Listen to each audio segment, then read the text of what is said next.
Graduation didn't feel like an arrival. Felt like a release.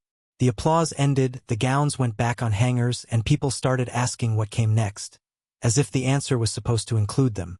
I went home to the house my grandparents built, the one that smelled like lemon oil and old books, and sat at the small desk by the window where my grandfather used to balance his checkbook.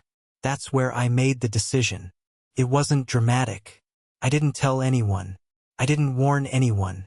I moved the estate into a trust because I'd been listening for years, to the jokes that came too easily, to the way certainty traveled faster than consent. I'd watched my parents talk about the house like a future already scheduled. I'd watched my sister nod along, smiling, as if proximity were ownership. My grandparents were clear when they were alive. Stewardship, continuity, keep it intact. They said it softly, the way people do when they think you're listening because you care, not because you'll need leverage later. Months passed. Quiet months. I took care of the place. Fixed a hinge. Replaced a gutter. Nothing happened. Then last week they arrived without calling. My parents and my sister pulled into the driveway like it was a celebration.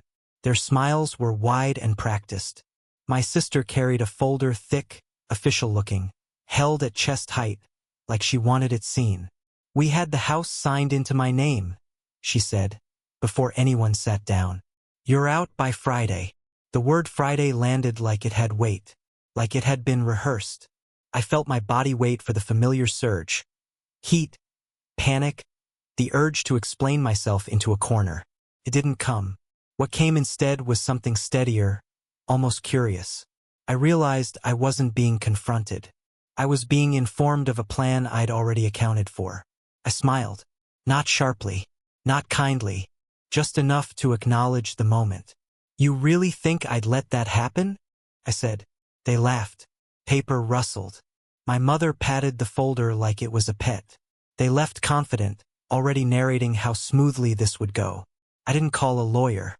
I didn't text relatives. I didn't barricade doors. I watered the plants and went to bed. 2 days later, a moving truck pulled into the driveway. Clipboards came out. Tape guns clicked. The choreography of efficiency took over, the kind that assumes permission because it's used to getting it. They knocked. I opened the door. And on the porch, just behind me, stood the trustee. Neutral posture. Credentialed calm. No anger. No triumph. Just presence. The kind that changes a room without speaking first. There was a long pause. Long enough for smiles to falter. Long enough for certainty to check itself. My sister opened the folder again. Slower this time. My father took out his phone and scrolled, frowning. My mother asked a question that didn't quite land. The trustee spoke briefly. Dates, terms, authority, the trust, its protections. The words were plain. The tone professional. Nothing to argue with. The movers shifted their weight. One asked if they should unload.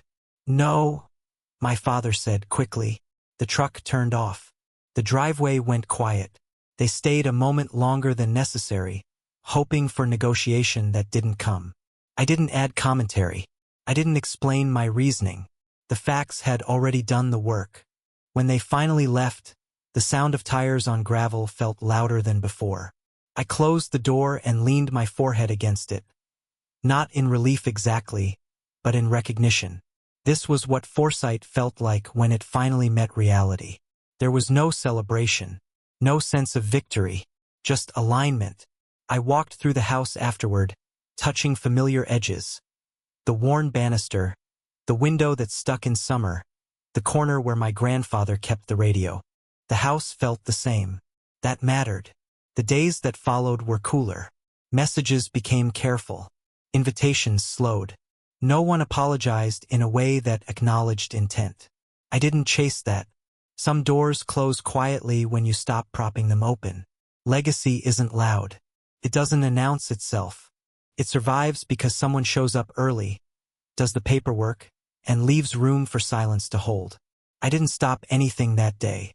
I just made sure what was never theirs to take stayed where it belonged.